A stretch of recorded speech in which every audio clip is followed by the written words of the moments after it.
Hello everyone, welcome to the very first episode of monthly book review videos of 2025. So I know there are a lot of new people here, so let me introduce myself first.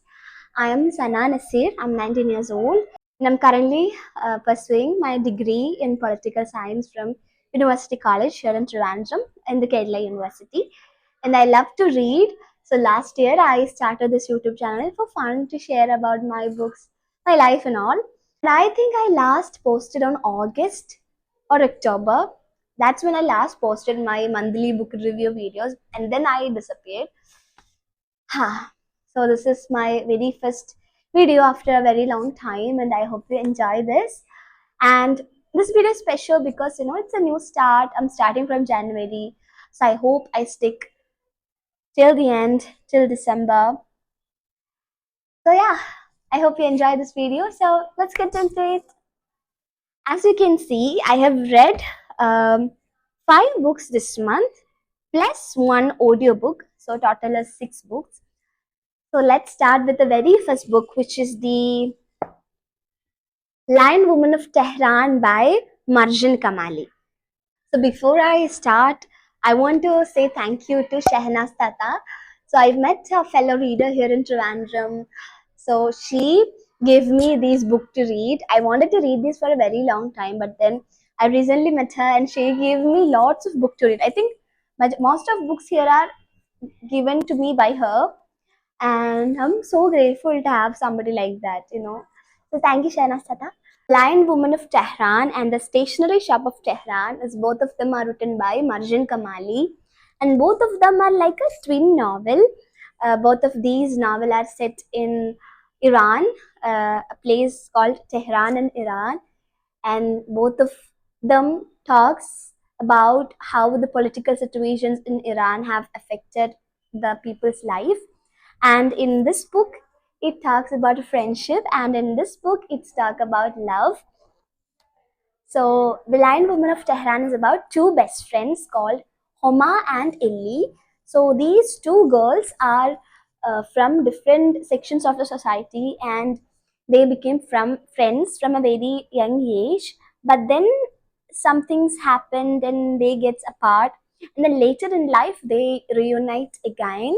Homa, she's such a fearless woman. She wants to become the Lion Woman of Tehran and she wants to become a judge. So this book is mostly about Homa and her life, her character. And in this book, the stationery shop of Tehran is two people meet for the very first time in a stationery shop, and it's their love story. And then something happens, and yeah, I'm not gonna say that. Both of it have a kind of a good ending. I loved it. It's so heartwarming. I cried. I cried after reading both of these books. It's such heartwarming and heart wrenching. If you have already read Kite Runner or Thousand Splendid Suns by Khaled Hosseini, you will get an idea how this book is. So easy to read actually, written in very simple language, and I think everybody can understand it. Such a beginner friendly book this is, and such a nice read. I'll give it a 4.5 out of 5. So yeah, everyone should read this. Next is a Malayalam classic kind of book, which is Francis Itikora by T.D. Ramakrishnan. ഒരു comedy എന്താ വെച്ചാല് ഞാൻ കഴിഞ്ഞ December വരെ ഈ ബുക്കിനെ കുറിച്ച് കേട്ടിട്ടേ ഇല്ല. ഫ്രാൻസിസ് ഇറ്റിക്കോര എന്ന് പറഞ്ഞ പേര് കേൾക്കുന്ന തന്നെ ഞാൻ ആദ്യമായിട്ട്, I think it's the last of December, ഞാനിങ്ങനെ 1-2 റീലൊക്കെ കണ്ടു. അപ്പോഴാണ് ഞാൻ ആദ്യമായിട്ട് ഈ പേര് കേൾക്കുന്നത്, ഇങ്ങനെ ഒരു പുസ്തകം ഉണ്ടെന്ന് അറിയുന്നത്. And then I received a message, one of my follower message to me about this book and told me to read it. എന്ത് കോൺഫിഡൻസ് ആണ് I don't know. Then I went to some of my hostel mates room and they അവിടെ ഇരിക്കുന്നു. അപ്പൊ ഞാൻ എടുത്തോണ്ട് വന്നു. ഈ പുസ്തകത്തിൽ സംസാരിക്കുന്നത് എന്താന്ന് വെച്ചാല് നമ്മളെ ഫ്രാൻസിസ് എട്ടിക്കോര എന്ന് പറഞ്ഞ വ്യക്തിയെ കുറിച്ചിട്ടുള്ള അദ്ദേഹവും അദ്ദേഹത്തിന്റെ പരമ്പരയുടെയും കഥയാണ് ഇതിൽ എഴുതിയിട്ടുള്ളത്.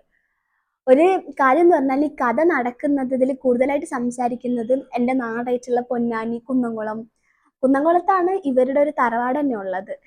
അപ്പോൾ ആക്ച്വലി ഞാൻ വിചാരിച്ചതൊക്കെ ഉള്ളതായിരിക്കുന്നു. ഞാൻ മൊത്തം വായിച്ചു കഴിഞ്ഞിട്ട് നോക്കിയപ്പോഴാണ് ഇറ്റ്സ് കംപ്ലീറ്റ്ലി മെയ്ഡ് അപ്പ്. എനിക്കിത് വായിച്ചു തുടങ്ങിയപ്പോൾ അയ്യേ ഇത് എന്താ എഴുതി വെച്ചിട്ടുള്ള, എന്താ ഇത്, എനിക്ക് ഒട്ടും അൺഅക്സെപ്റ്റബിൾ ആയിട്ടുള്ള കാര്യങ്ങളാണ് ഇതിൽ എഴുതിയിട്ടുള്ളത്. ലൈക്ക് നമ്മളെല്ലാവരും ഒരു സൊസൈറ്റി എന്ന നിലയ്ക്ക് ഒട്ടും അൺഎക്സ്പെക്റ്റബിൾ ആയിട്ട് കാണുന്ന കാര്യങ്ങളാണ് ഇതിൽ വളരെ നോർമലായിട്ട് എഴുതിയിട്ടുള്ളത്. അപ്പം നമുക്കത് അക്സെപ്റ്റ് ചെയ്യാൻ നമുക്ക് ദഹിക്കാൻ കുറച്ച് ടൈം എടുക്കും. But then I know it's എല്ലാവരും ഇത് വായിക്കണം വെച്ചിരിക്കേണ്ട പുസ്തകം എന്ന് പറഞ്ഞുകൊണ്ട് I just kept on reading and it just ബ്ലോഡ് my mind. ഈ ഫ്രാൻസിസ് എട്ടിക്കോര എന്ന് പറയുന്നത് നമ്മുടെ കുന്നംകുളത്തുകാരനായിട്ടുള്ള ഒരു കച്ചവട വ്യാപാരിയാണ്, കുരുമുളക് മെയിനായിട്ട്.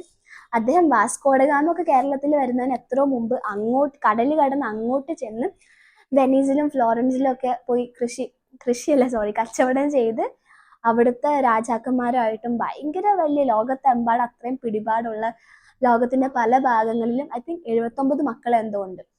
അങ്ങനെ ഈ മക്കളും ഈ കുടുംബവും ഒരു സെപ്പറേറ്റ് ഒരു കൾട്ട് പോലെയാണ്. ഒരു പുറമേക്ക് ഇവര് ക്രിസ്ത്യാനികളാണ് ഒക്കെ ആണെങ്കിലും ഇവര് ക്രിസ്തു മതത്തിന്റെ ഒരു ആചാരങ്ങൾ ഇവർ ആചരിക്കുന്നില്ല. ഇവർക്ക് കോരപ്പാപ്പന ഉണ്ടാക്കിയ ഒത്തിരി ആചാരങ്ങളുണ്ട്. പൈസ ആയിക്കോട്ടെ, സ്ത്രീ ആയിക്കോട്ടെ, എന്തും അവർക്ക് അവരുടേതായിട്ടുള്ള പ്രത്യേക ആചാരങ്ങളും അനുഷ്ഠാനങ്ങളും നിർവഹിക്കാനുണ്ട്. ഞാൻ ആദ്യമായിട്ടാണ് ഈ നരഭോജികളെ കുറിച്ച് എഴുതിയൊരു പുസ്തകം വായിക്കുന്നത്. അമ്മേ, സിനിമ ഒക്കെ നമ്മൾ കണ്ണടച്ച് കാണില്ല, അതുപോലെ ഞാൻ കുറെ ഭാഗം കണ്ണടച്ച വായിച്ചു. കാരണം നരഭോജികളെയും കാനിബലിസത്തിനെയും കുറിച്ച് അത്രയും ഇതായിട്ട് എഴുതി വെച്ചിട്ടുള്ളൂ. ഒന്നും കുറയ്ക്കാതെ പച്ചയ്ക്ക് എഴുതാന്ന് പറയില്ല, അതുപോലെ എഴുതി വെച്ചിട്ടുള്ള പുസ്തകം ഇത്. കുറച്ച് കഷ്ടപ്പാടാണ്. എനിക്ക് ആദ്യം തീരെ ഇഷ്ടപ്പെട്ടില്ല ഫസ്റ്റ് വായിച്ചപ്പോൾ. ബട്ട് ദെൻ ഹലോ, ഇന്ന് actually it's the next day. ഇന്നലെ when I was shooting, my roommate came, so I had to stop shooting. അപ്പോൾ yeah, let's start from where I stopped yesterday. ഇന്നലെ നമ്മൾ ഇട്ടിക്കോരെ കുറിച്ച് സംസാരിക്കുന്നതിൻ്റെ ഇടയ്ക്കാണ് പോയത്. സോ ആസ് ഐ സെഡ്, എനിക്ക് first വായിച്ചപ്പോൾ ഒട്ടും ഇതെന്താ ഞാൻ വായിക്കുന്നതെന്ന് തോന്നി. പക്ഷെങ്കിൽ ഇറ്റ്സ് ട്രൂലി എന്താ പറയുക, ഭയങ്കര മലയാളം ലിറ്ററേച്ചറിൽ ഭയങ്കര ഡിഫറെൻ്റ് ആയിട്ടുള്ളൊരു പുസ്തകമാണ് ഞാൻ ഇതുവരെ വായിച്ചത്. Truly different. ഇതിൽ മാത്സിനെ കുറിച്ച് നന്നായി സംസാരിക്കുന്നുണ്ട്. ലൈക്ക് മാത്സിൻ്റെ ഒറിജിനേഷനും അതൊക്കെ നമ്മളുടെ കേരളത്തിൽ ഇട്ടിപ്പാപ്പനുമായിട്ട് അത് എങ്ങനെ കണക്റ്റഡ് ആയിട്ടുണ്ട്, അങ്ങനെ അതിനെക്കുറിച്ച് സംസാരിക്കുന്നുണ്ട്. ഒത്തിരി വിഷയങ്ങളെ കുറിച്ച് സംസാരിക്കുന്നുണ്ട്. ഇതൊരു ഒരിക്കലും കുന്നംകുളത്തോ അല്ലെങ്കിൽ നമ്മുടെ കേരളത്തിലോ ഇന്ത്യയിലോ ഒതുങ്ങി നിൽക്കുന്ന ഒരു ജിയോഗ്രഫി അല്ല ഇതിൻ്റെത്. ലൈക്ക് വേൾഡ് മൊത്തം ഒത്തിരി കാര്യങ്ങളെ കുറിച്ച് സംസാരിച്ച് ഒത്തിരി ഹിസ്റ്റോറിക്കൽ ഫിഗേഴ്സിന്റെ ലൈഫിലൂടെ കടന്നു പോയിക്കൊണ്ടാണ് ഇത് പറയുന്നത്. പക്ഷെ നമുക്ക് അക്സെപ്റ്റ് ചെയ്യാൻ പറ്റാത്ത കാര്യം എന്ന് പറഞ്ഞു കഴിഞ്ഞാൽ like this person is an imaginary one. അത് നമുക്ക് ഒരിക്കലും വായിച്ചു കഴിഞ്ഞാൽ നമുക്കത് അക്സെപ്റ്റ് ചെയ്യാൻ പറ്റത്തില്ല. Like today I was cleaning my cupboard and I was hearing this TD Ramakrishnan സാറിന്റെ KLF ഒരു സെഷൻ ഞാനിങ്ങനെ യൂട്യൂബിൽ കേട്ടോണ്ടിരിക്കുന്നു. അപ്പോൾ ഹി വാസ് സെയിങ് ദാറ്റ് ഈ പുസ്തകം എഴുതിയിട്ട് ഇപ്പോൾ ഓൾമോസ്റ്റ് 15 വർഷം അങ്ങനെ എന്തോ ആയി. ഇപ്പോഴും he get lots of message saying that you know, അതായത് ലൈക്ക് ഇത് ഉള്ളതല്ലേ, ഇതില്ലാത്തതാന്ന് ആർക്കും അക്സെപ്റ്റ് ചെയ്യാൻ പറ്റുന്നില്ല. He said one person message him saying that അയാളുടെ ഫ്ലാറ്റിന് അടുത്തുള്ള ആൾക്കാർ 18ാം കൂറ്റക്കാരാണെന്ന് എനിക്ക് സംശയം ഉണ്ടെന്നൊക്കെ പറഞ്ഞിട്ട്. അപ്പോൾ ലൈക്ക് അതാണ് ആ റൈറ്ററിന്റെ ഏറ്റവും വലിയ ഒരു അംഗീകാരം. അദ്ദേഹം ട്രൂലി ഇമാജിൻ ചെയ്ത് ഉണ്ടാക്കിയ ഒരു ക്യാരക്ടർ ആൾക്കാർക്ക് ഇമാജിനേഷൻ ആണ് അക്സെപ്റ്റ് ചെയ്യാൻ പറ്റുന്നില്ല. അത്രയ്ക്കും റിയലിസ്റ്റിക് ആണ്, റിയൽ ആണെന്ന് നമുക്ക് തോന്നിപ്പോ. So that is Francis Ittikkora. എന്താ പറയുക, surely give it 10 out of 10. എനിക്ക് പറയേണ്ടതെന്ന് അറിഞ്ഞൂടാ. എല്ലാവർക്കും അത് ഇഷ്ടപ്പെടുമെന്ന് എനിക്കറിയില്ല. ദഹിക്കാൻ കുറച്ച് ടൈം എടുക്കും. ഭയങ്കര ഡിഫറെൻ്റ് ആയിട്ട് മലയാളം ലിറ്ററേച്ചറിലുള്ള ഒരു സാധനമാണ്. So good. ഇത് എനിക്ക് റെക്കമെൻഡ് ചെയ്ത ആളോട് സെയിങ് താങ്ക് യു. അത് ആരാന്ന് പോലും എനിക്ക് അറിഞ്ഞൂടാ ഇപ്പോൾ. So that's it. Next book എന്ന് പറയുന്ന ഭയങ്കര ഫേമസ് ആയിട്ടുള്ള തകഴിയുടെ രണ്ടിടങ്ങഴിയാണ്. ഞാൻ ഒത്തിരി നാളായിട്ട് വായിക്കണം എന്നിങ്ങനെ ആഗ്രഹിച്ച് എൻ്റെ മനസ്സിലുണ്ടായിരുന്ന ഒരു പുസ്തകമായിരുന്നു. അപ്പോൾ ഇതേപോലെ ഹോസ്റ്റലിൽ എനിക്ക് ഇവിടെ ടേബിൾ നിന്ന് കിട്ടിയതാണ്. അപ്പോൾ ഞാൻ ഒറ്റ ദിവസം കൊണ്ട് വായിച്ചു.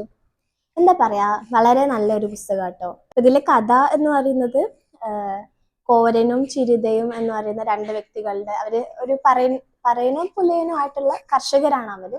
അവരുടെ ജീവിതവും പഴയ ജന്മി സിസ്റ്റവും ഈ പറയനും പുലയരും അവസാനം അവരെ എന്താ പറയുക റൈറ്റ്സ് എല്ലാം മനസ്സിലാക്കി ഒരുമിച്ച് അതിനെതിരെ പൊരുതുന്നതും അങ്ങനെ ഒരു ഇതായിട്ടുള്ള ഒരു സ്റ്റോറി ലൈൻ ആണ്. ഇതിലെ എഴുത്ത് കുറച്ചും കൂടെ പഴയ മലയാളമാണ്, നമ്മുടെ ഇപ്പോഴത്തെ മലയാളം അല്ല. അപ്പൊ കുറെ വേർഡ്സ് ഒന്നും എനിക്ക് അതൊക്കെ മനസ്സിലായില്ല. പിന്നെ ഞാനങ്ങ് ഊഹിച്ചെടുത്തു. പിന്നെ കുറെ ഫാമിംഗ് ടേംസ് ഉണ്ട്, കൃഷിയുമായി ബന്ധപ്പെട്ട ഒത്തിരി ടേംസ് ഉണ്ട്. അത് നമുക്കിപ്പോ എനിക്ക് ഒട്ടും കേട്ട് പരിചയമില്ല. അപ്പൊ അതൊക്കെ മനസ്സിലാക്കാൻ കുറച്ച് ബുദ്ധിമുട്ടുണ്ടായിരുന്നു. പിന്നെ മലയാളം വായിക്കാനും എനിക്ക് ഇഷ്ടപ്പെട്ടു. അത് ഒരു വെറൈറ്റി മലയാളം, നമ്മൾ പഠിച്ച മലയാളം അല്ലല്ലോ, വ്യത്യാസങ്ങളുണ്ട്. അപ്പൊ അങ്ങനെ അവസാനം എനിക്ക് ഭയങ്കര സങ്കടമായി. ഞാനിത് അടച്ചു വെച്ച് കുറെ നേരം ഇങ്ങനെ അങ്ങനെ ഇരുന്നു. എന്തായാലും it's a really nice book. I give it 5 out of 5. എല്ലാവരും വായിക്കണമെന്ന് എനിക്ക് തോന്നിയിട്ടുള്ള ഒരു പുസ്തകമാണ്. That is Randidangazhi by Thakazhi. Second lastly we have MA Iqbal എഴുതിയ തുടക്കക്കാരന്റെ കൗതുക ലോകം. ഇതൊരു ട്രാവലോഗാണ്. എനിക്ക് ഈ ഓഥർ തന്നെ എനിക്ക് അയച്ചു തന്നതാണ് ഈ പുസ്തകം വായിക്കാൻ വേണ്ടിയിട്ട്. MA ഇക്ബാൽ നടത്തിയ യാത്രയുടെ ഒരു യാത്രാകുറിപ്പാണ്. ആക്ച്വലി ഞാനത് വായിച്ച് കംപ്ലീറ്റ് ആക്കിയിട്ടില്ല. ഇത്രയും കൂടെ വായിക്കാനുണ്ട്. അപ്പൊ ഞാനിത് എന്തായാലും ഒന്ന് വീഡിയോ എടുത്ത് വെക്കാന്ന് വിചാരിച്ചിട്ട് എനിക്കിത് വീഡിയോ എടുക്കാനുള്ള ടൈം കിട്ടത്തില്ല. അപ്പൊ അതുകൊണ്ട് ഞാൻ എടുത്തു വെക്കുവാണ്. കുറച്ച് വായിച്ചാലും എനിക്ക് വായിച്ചവരെ എനിക്ക് ഇഷ്ടപ്പെട്ടു. ഒരു കുട്ടി ആളുടെ ഓർമ്മക്കുറിപ്പുകൾ എഴുതിയിട്ടുള്ള ഒരു പുസ്തകമാണ്. എനിക്ക് എന്തോ അത് വായിച്ചപ്പോൾ എനിക്ക് യാത്ര ചെയ്ത് ഇങ്ങനെ ഒരു ഓർമ്മ പുസ്തകമൊക്കെ ഉണ്ടാക്കണം എന്ന് തോന്നി. എന്തായാലും I really appreciate the person for his effort.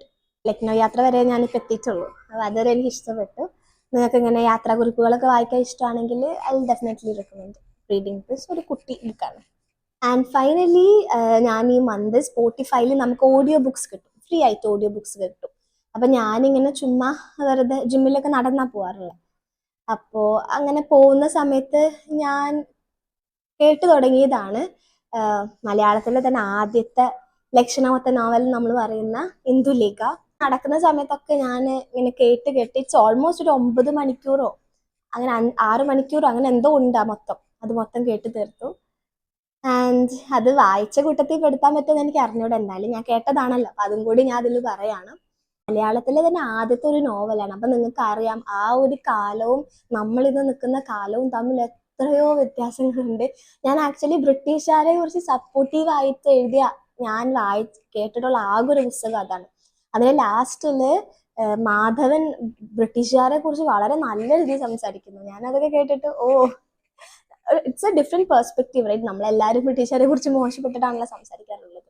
നമുക്ക് മോശം അനുഭവങ്ങളാണ് അതിന് ശേഷം ഉണ്ടായിട്ടുള്ളത്. പക്ഷെ ബ്രിട്ടീഷുകാരെ സപ്പോർട്ട് ചെയ്ത് അവരെ നല്ല രീതിയിൽ സംസാരിക്കുന്ന ഒരു പുസ്തകം, എനിക്ക് ഒരു പുതിയ ഒരു എക്സ്പീരിയൻസ് ആയിരുന്നു അത്. അതുപോലെ തന്നെ സ്ത്രീകളെ വിദ്യാഭ്യാസം കൊടുക്കുന്നതും ഇംഗ്ലീഷ് പഠിക്കുന്നതും മറ്റ് നമ്മുടെ സമൂഹത്തിൽ നിലനിന്നിരുന്ന ഒത്തിരി പ്രശ്നങ്ങൾക്കെതിരായിട്ടൊക്കെ സംസാരിക്കുന്ന ഒരു പുസ്തകമാണ്. ആ കാലത്ത് ചന്തുമേനോൻ അത്രയും മോഡേൺ ആയിട്ട് ആ ഒരു പുസ്തകം എഴുതി എന്നുള്ളതാണ്. Truly loved it. എനിക്കത് കേട്ടപ്പോൾ ഭയങ്കര ഇഷ്ടപ്പെട്ടു. ഫസ്റ്റ് എനിക്ക് അത്ര വലിയ കഥയായി തോന്നിയില്ല, പിന്നെ അവസാനം വരെ കേട്ടപ്പോൾ ഐ തിങ്ക് ആ കാലത്ത് അങ്ങനെ ഒരു ലിറ്ററേച്ചർ എഴുതുക എന്ന് പറഞ്ഞാൽ സച്ച് എ ബിഗ് തിങ്. അപ്പോൾ അങ്ങനെ I am so happy I read it. So yeah, അതൊക്കെയാണ് ജനുവരിയിലെ വായനാ വിശേഷങ്ങൾ. നിങ്ങൾക്ക് ഇതുപോലെ വായിക്കാൻ ടൈം കിട്ടാത്ത ആൾക്കാരാണെങ്കിൽ ഐ തിങ്ക് സ്പോട്ടിഫൈയിലൊക്കെ ഫ്രീ ആയിട്ട് ഒത്തിരി ഓഡിയോ ബുക്സ് കിട്ടും. അപ്പോൾ ഫ്രീ ആയിരിക്കുന്ന സമയത്ത് അല്ലെങ്കിൽ ജോലി ചെയ്യുന്ന സമയത്തൊക്കെ അത് കേൾക്കുന്നത് നല്ലൊരു ഓപ്ഷൻ ആയിട്ട് എനിക്ക് തോന്നി. സോ നിങ്ങൾക്ക് അങ്ങനെ വേണമെങ്കിൽ ഡെഫിനറ്റ്ലി ഡൂ ദാറ്റ്. വായിക്കാൻ സമയമില്ലെങ്കിൽ അറ്റ്ലീസ്റ്റ് കേൾക്കുകയെങ്കിലും ചെയ്യാം. ഇനി എന്തായാലും ഐ എം ഹോപ്പിംഗ് എല്ലാ മാസം ഇതുപോലെ ചെയ്യാൻ പറ്റുന്നത്. As you can already understand, I M living in A 5-share room. അപ്പോൾ 5 പേരുള്ള റൂമിൽ നമുക്ക് ഷൂട്ട് ചെയ്യുന്ന ക്വൈറ്റ് എ ടാസ്ക് ആക്ച്വലി. അപ്പോൾ ആരും ഇല്ലാത്ത സമയം നോക്കിയിട്ടൊക്കെ വേണം എടുക്കാൻ. So that's why the delay. Anyway, I hope you guys enjoy the video. എന്തായാലും പുതിയ വർഷമാണ്, അപ്പോൾ എല്ലാവരും വായിക്കാനുള്ള ഗോൾസ് ഒക്കെ സെറ്റ് ചെയ്യുക. ഒരു മാസം ഒരു പുസ്തകമെങ്കിലും വായിക്കാനുള്ള ഒരു കുട്ടി ഗോളൊക്കെ സെറ്റ് ചെയ്യുക, അതിനുവേണ്ടി വർക്ക് ചെയ്യുക. So that's it. If you enjoyed this video definitely comment നിങ്ങൾ ഏതൊക്കെ ബുക്കാണ് വായിച്ചത്, നിങ്ങളുടെ വായനാ വിശേഷങ്ങൾ എന്തൊക്കെയാണ്. അതുപോലെ ഞാൻ ഇന്ന് പറഞ്ഞതിൽ നിങ്ങൾ ഏതെങ്കിലും പുസ്തകം വായിച്ചിട്ടുണ്ടെങ്കിൽ അതിൽ നിങ്ങളുടെ എക്സ്പീരിയൻസ് എങ്ങനെയാണൊക്കെ ഷെയർ ചെയ്യണം. So that's it. See you guys with another video. Bye bye.